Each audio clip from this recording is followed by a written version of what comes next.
Assalamualaikum warahmatullahi wabarakatuh. Alhamdulillah wa syukrillah wa la hawla wa la quwata illa billah ma ba'd. Asyhadu an la ilaha illallah wahdahu la syarikalah wa asyhadu anna Muhammadan abduhu wa rasuluh. Allahumma salli wa sallim ala nabiyyina Muhammad wa ala alihi wa sahbihi wa man tabi'ahum bi ihsanin ila yaumiddin.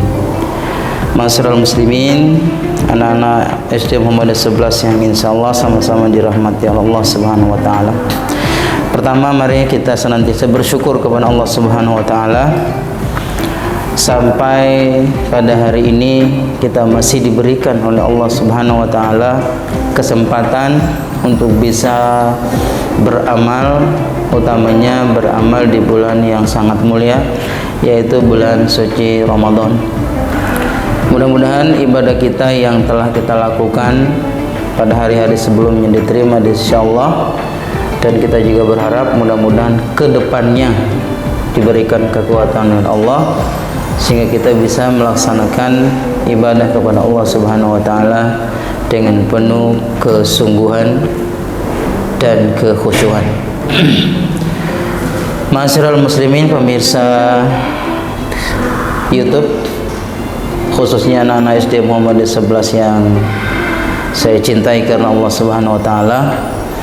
Pada kesempatan kali ini saya ingin menyampaikan kisah pendek terkait dengan Nabiullah Musa alaihissalatu wassalam, seorang nabi yang sangat agung, nabi yang termasuk di dalam salah satu di antara Rasul Ulul Azmi.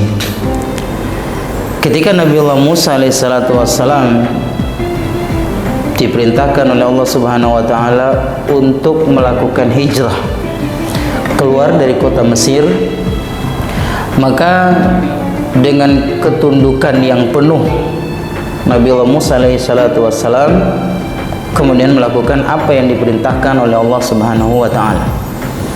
Beliau mengumpulkan semua dari orang-orang Bani Israel untuk mempersiapkan diri sehingga mereka bisa dengan mudah keluar melakukan hijrah dari kota Mesir. Namun ada satu hal yang sangat menarik untuk diungkapkan di sini, bahwa ketika Nabiullah Musa alaihissalatu wassalam bersama Bani Israel ingin keluar dari kota Mesir, beliau diuji oleh Allah Subhanahu wa taala. Tertutup jalan bagi mereka. Jalan yang tadinya itu terang, jalan yang tadi itu mereka selalu melaluinya, ternyata pada saat mereka mau keluar dari kota Mesir terhalang, tertutup semuanya. Seakan-akan di depan mereka adalah hutan belantara. Sehingga Nabiullah Musa alaihissalatu wassalam bertanya kepada dirinya, kemudian pada kalangan Bani Israel, ini ada apa? Kenapa kita sampai mengalami hal yang seperti ini? Jalan kok kayaknya tertutup sehingga kita tidak mampu keluar dari kota Mesir.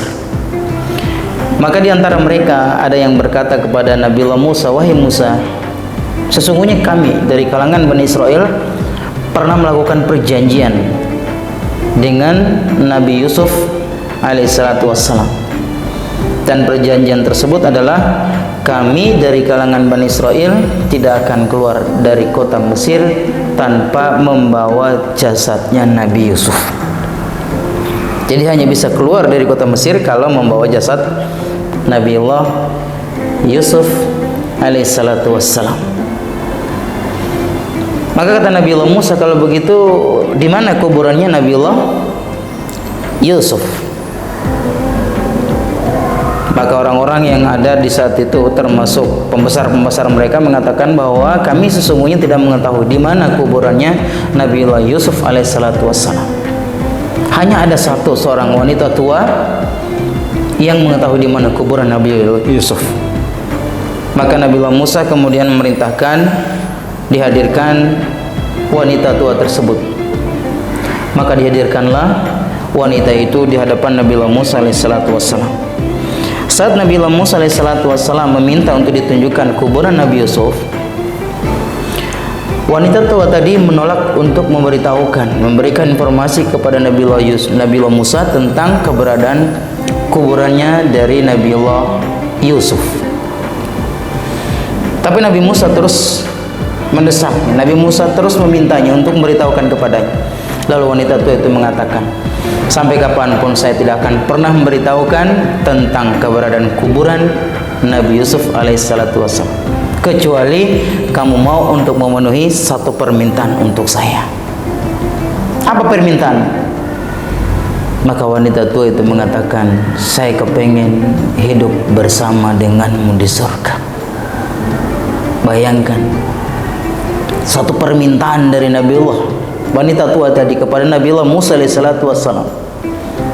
Akhirat yang dia cari, bukan kehidupan dunia yang dia inginkan. Dia tidak meminta rumah yang bagus, tapi dia kepengen gitu, dia bisa bersama Nabiullah Musa alaihissalatu wassalam di dalam surga nantinya.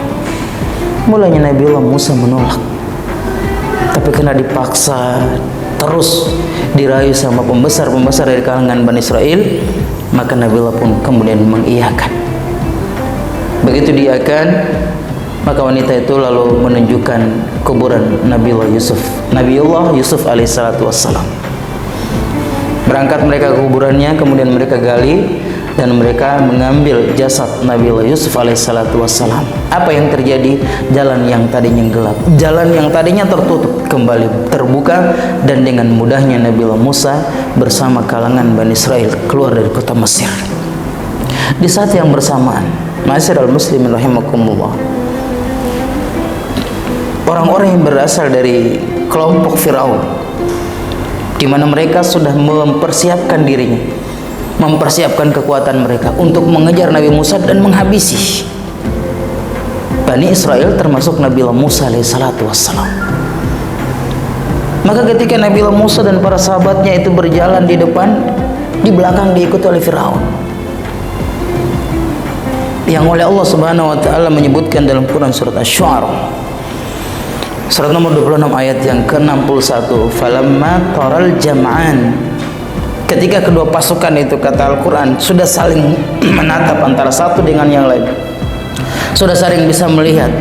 Kaumnya Bani Israel melihat bahwa mereka telah dikejar oleh bangsa daripada Firaun, sementara Firaun juga mengetahui bahwa di depan itu ada umatnya Nabiullah Musa. Maka ada di antara para sahabat Nabiullah Musa mengatakan, inna lamudrakun, kita bakal terkejar ini, kita bakal dihabisi oleh Firaun dan juga bala tentaranya. Tapi Nabiullah Musa alaihissalatu wassalam dengan keyakinan penuh kepada Allah Subhanahu wa taala, seorang pemimpin yang penuh dengan kepercayaan yang tinggi kepada Rabbul Alamin, meyakinkan kepada umatnya dengan mengatakan, kalla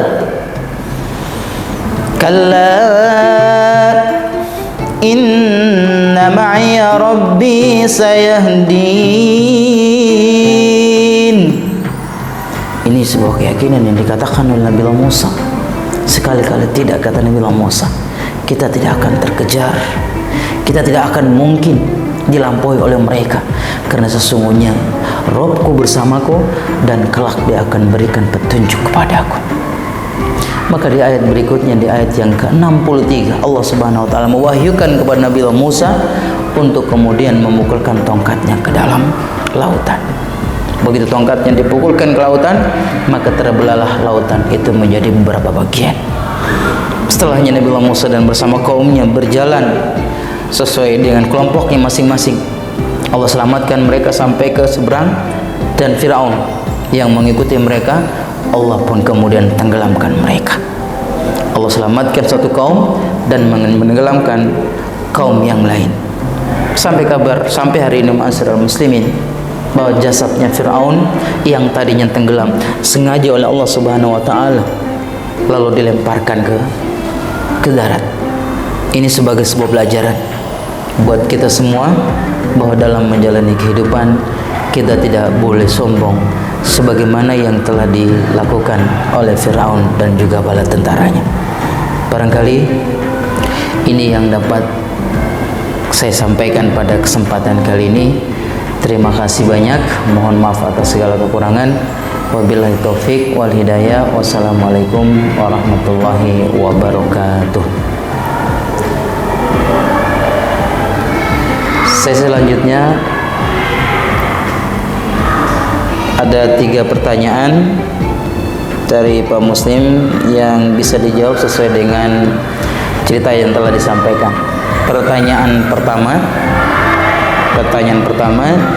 sebutkan keinginan wanita tua sebagai jaminan bagi dirinya untuk menunjukkan kuburan Nabiullah Yusuf alaihissalatu wassalam. Sekali lagi, apa yang diminta oleh wanita tua itu sebagai mahar untuk menunjukkan kuburan Nabiullah Yusuf alaihissalatu wassalam kepada Nabiullah Musa alaihissalatu wassalam. Kemudian persoalan yang kedua adalah sebutkan ucapan Nabiullah Musa alaihissalatu wassalam yang memberikan kekuatan kepada kaumnya bahwa Allah azza wa jalla bersama dia dan dia akan memberikan petunjuk kepada Nabiullah Musa alaihissalatu wassalam.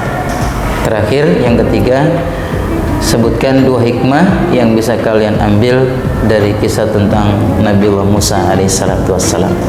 Fastabiqul khairat. Assalamualaikum warahmatullahi wabarakatuh.